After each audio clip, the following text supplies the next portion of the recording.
Hello, welcome back to my channel. I'm Lena, this is Lena's Bookshelf, and today we're going to talk about 5 underrated thrillers. So these thrillers are all ones that I don't really hear people talking about much. I don't really see them much on BookTube, and I don't really know very many people that have read them. These are some of my favorites. All of these I have rated at least 4 or 5 stars. The first underrated thriller I have is Behind the Red Door by Megan Collins. Behind the Red Door is written almost like a Riley Sager novel.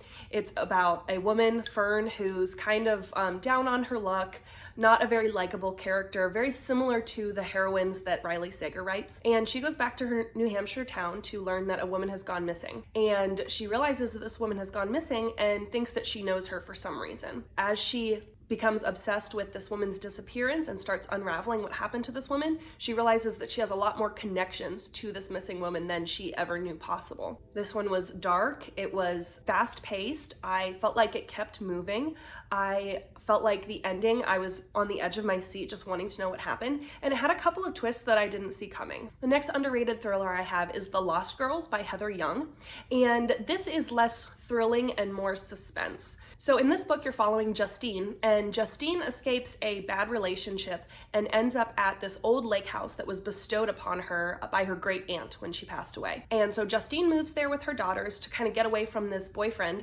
and starts uncovering some strange things. So her great aunt Lucy has lived in this lake house for years and never left after her sister disappeared one night on the Michigan lake. So Justine and her daughters are unraveling the story of what happened to her sister Emily, why Lucy has never been able to leave the lake house, and everybody's just trying to figure out what happened that summer that led to Emily's disappearance. Justine starts learning all of this from an old neighbor that seems to know more about it than he's letting on. This was atmospheric. The audiobook was really good. The voices and the characters, there was so much emotion put into the characters. And it's a slow burn, but it's so worth it to figure out what happened. And it's a great example of one of those rich, well-to-do families that has some skeletons in their closet that nobody knew about. The next underrated thriller I have is a domestic thriller, and it's Mother May I by Jocelyn Jackson.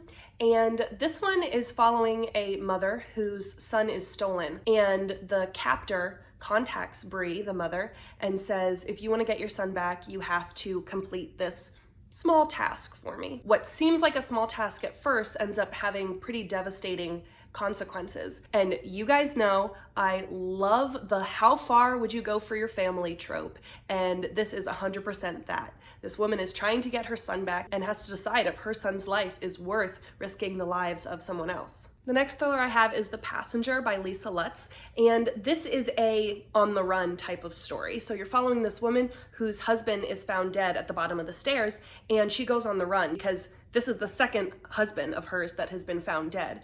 And so she's worried that everybody's gonna think it's her, and so she's on the run. She takes on a new name. She's going from town to town, living penny to penny, and she befriends this woman named Blue, who is kind of able to help her keep her disguise up for a bit. And this one was fun because you're following this woman as she's going from town to town, as she's taking up these new identities and all these different disguises, and you're not really sure why still. It takes a long time for you to figure out what exactly happened and why exactly she's on the run, but it left me wanting to know more and wanting to have so many answers.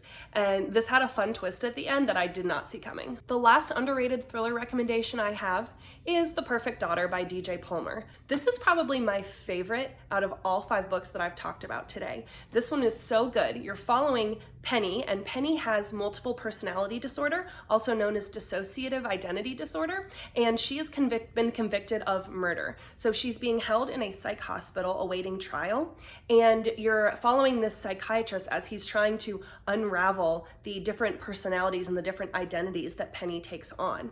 Oftentimes people have dissociative identity disorder because of past trauma, and Penny was adopted. So the psychiatrist and Penny's mother are trying to figure out what happened to Penny to trigger these different personalities. And you're also struggling with the moral dilemma of, can Penny be held responsible for the actions of one of her other personalities. I love anything that's set in a psych hospital or residential treatment facility or things like that, because I do work in behavioral health, and a big part of my job is traveling to different behavioral health organizations and training on trauma-informed care. So I always love seeing psych hospitals and behavioral health units represented in literature. And I also love when you're following a psychiatrist who kind of has their own demons too. Everybody has their demons as well. Everybody has their things that they struggle with too. And so this psychiatrist is trying to work on himself and his own demons while trying to help Penny and her family and kind of solve the mystery of